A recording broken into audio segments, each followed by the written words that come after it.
St. Paul tells the Romans in our second reading today, if you live according to the flesh, you will die, but if by the Spirit, you will live. To live according to the flesh. I think we all know what that means when St. Paul says that. It's been a temptation ever since the fall of Adam and Eve, been a part of our human reality. The temptation to place at the top of our priority list the desires and the cravings that our bodies have. And those are not necessarily wrong, but it becomes an issue, particularly when we place those at the top of the list. And instead, no longer are we following what it is that God's asking us to do, but our number one priority becomes the things that I want in the moment. And again, it's been a struggle from the beginning, and it was a struggle apparently for the Romans, which is why St. Paul felt the need to address it. I think it is a particular challenge when we are younger, as we grow and into maturity.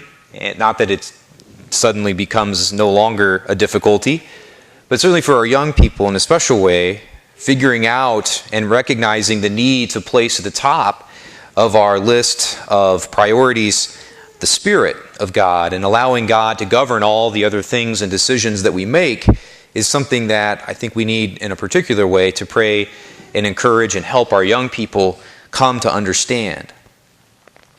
And so one of the things that the church talks about that helps us no longer prioritize at the top the needs and desires of our flesh that the church puts forward is the virtue of chastity. And the virtues are all of these things that are given to us that flourish in us through the growth of the Spirit and through the presence of Christ in our lives. It's like working out. They are things that when we practice them, we become stronger in them. And so again, the church is putting forward lots of different virtues that help us in putting God in the first place, over and above the needs of the flesh. Now, I listen to a lot of radio preaching when I'm driving around, and a lot of it non-Catholic. It's very challenging and stimulating and good stuff. There's a lot of great preaching out there. You have to listen to the competition, right? And stay up on what all is out there. And again, nourished a lot in my own faith life through listening to those different sermons and so forth. But when I hear this particular topic preached about on the radio or on TV or wherever it may be, a lot of times there's yelling and screaming and, hellfire and all these other sorts of things. But I think the church puts forward, and I think Christ puts forward when we're talking about all these different virtues that are out there that help us place God at the top of the list, it's not something to yell about, right? I think the church offers a very beautiful message of peace and hope with regards to what happens when we place God as the ruler and governor of the desires and needs that we experience in our flesh, in our bodies. There are a lot of great people doing great ministry out there in the Catholic Church, particularly geared toward our young people with the virtue of chastity. I follow some of them on social media, and one of them just shared something about a week or so ago that I thought was really profound. It was just a simple question, but I think, again, it kind of highlights that Catholic difference that we bring to it. And that it was the question that this particular person posed was, do we think of chastity as part of the good news of the gospel? And I think sometimes listening to certain circles and whatnot, we think chastity and overcoming the sins of the flesh, etc., are not presented as part of the good news, but they ought to be, right? The virtues that the church holds up for us, that Christ is inviting us to make part of our life, that's part of the good news. And it ought to be presented that way, not as, yelling and screaming. We all know people who make the number one priority of their life. Maybe we've even had stretches in our life where that was the case for us, where the number one thing in my life was whatever it was that I was desiring or craving in that moment. And we know people, and again ourselves maybe as well, when we give into that, we become exactly what we hear in our opening prayer, which is also St. Paul and many other spots in Scripture, which is slavery. We become a slave to our passions. We become a slave to our desires. Why? Because they govern us.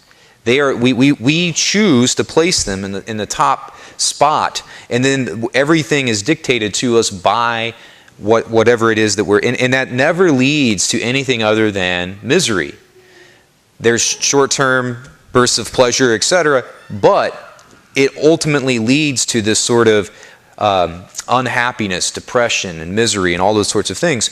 And so then chastity and these other virtues that are out there that help us govern and allow God to rule our lives are part of the good news, right? Ought to be presented with that light of hope and that light of peace. As we think about the virtue of chastity as, again, a great example for one of the many things that's out there as we think about flesh and spirit, the Spirit of God. I went to the Catechism to just sort of, and I found some very beautiful, very, very beautiful phrases that were mentioned in there along the lines of chastity, and just wanted to pull out two of those. First of all, one sentence that was in the Catechism that I thought was really beautiful, that also ties into our gospel. It says this: chastity includes an apprenticeship in self-mastery, which is a training in human freedom. So that again, chastity includes an apprenticeship in self-mastery, which is a training in human freedom. First of all, the second part of that sentence, the human freedom, right? When we place God at the top, when it is the Spirit of God that is ruling our lives, and that is what we make our decisions based on, we find freedom. And we know that, I think, intellectually, but sometimes it's harder to internalize that. We know, hopefully, that allowing God to rule our lives, that's not just some future promise of reward, although that's there too. It gives us freedom now, right? It gives us that freedom now to not be slaves to sin and to passions, but to allow God there gives us freedom. That other part of that sentence, I think, really ties in nicely to our gospel. Chastity includes an apprenticeship in self-mastery. Now, when you have an apprenticeship, you have to have an apprentice and a teacher. And so who is it that is our teacher in self-mastery? Christ. And we hear that in the gospel. Christ says, "Take my yoke upon you and" what? "Learn from me." Take my yoke upon you and learn from me. He's inviting us into an apprenticeship. He's saying, come with me, be yoked to me. Yokes very often have two animals together in the yoke. It's made of wood like the cross. And Christ is saying, take my yoke upon you. Why? It's an invitation to walk alongside Him. He's saying, I will walk with you.